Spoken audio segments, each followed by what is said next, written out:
If this podcast challenged you, good. Clarity often does. The point here isn't consensus or reassurance. It's to leave you more precise than when you arrived. Keep what sharpens your thinking. Discard the rest. But don't confuse familiarity with truth. If this conversation mattered, follow the podcast and share it selectively with people who value depth and not noise. Until next time, stay disciplined with your thinking, selective with your attention, and honest about what you're really optimizing for. Let's get something straight before we begin. Pain is not a personality flaw. It is not weakness. It's not something that means you're behind. Pain is a system response, and once you understand that, your entire relationship with life changes. Every system that matters, careers, relationship, influence, mastery, is built with thresholds. Not everyone is meant to pass them. That's not cruelty, that's design. Pain is how the system verifies readiness. You were never taught this. So when pain shows up, we personalize it, we dramatize it, we try to escape it. But pain isn't emotional, it's functional. It's not asking, how do you feel? It's asking, can you operate here? Pain is the gatekeeper of destiny because destiny isn't given, it's granted access. And access always has requirements. This episode isn't about suffering, it's about understanding the system you're already inside. So let's break it down. Pain exists for one reason: to prevent unprepared people from entering environments they would destroy or be destroyed by. Nature does it, technology does this, markets do this. Life is no different. Pain isn't here to punish you. It's here to slow you down long enough to adapt.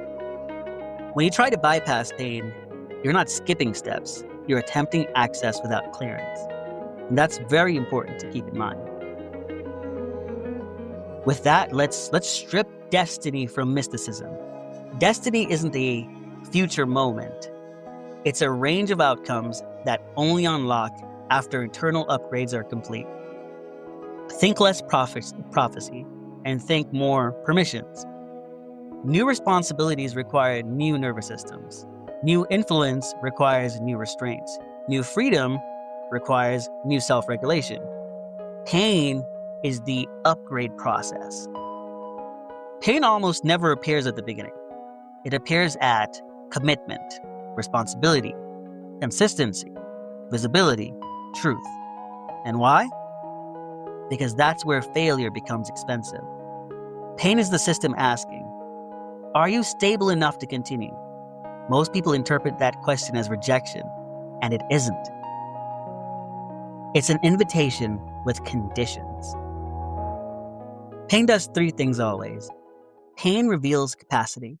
If something hurts, it means you're at the edge of your current limits. Pain filters intent. People who don't really want the outcome will leave here. Pain forces adaptation. You either evolve or you retreat. Pain doesn't care which one you choose, but destiny does. Here's the quiet crisis. We remove initiation, but we keep expectation. We told people you can be anything, but we didn't teach them what it will cost. So pain shows up and feels like betrayal instead of instruction.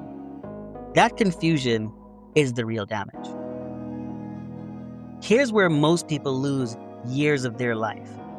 They assume pain means misalignment, that difficulty means rough path, discomfort means dangerous. But alignment is not ease. Alignment is sustainability under pressure. Pain is the audit. Pain only asks one question: can you remain responsible here? Not inspired, not motivated, not responsible. Can you regulate yourself? Can you tell the truth? Can you stay consistent when no one is watching? That's the gate. Here's the truth most people never hear. The future you want is not hidden. It's protected.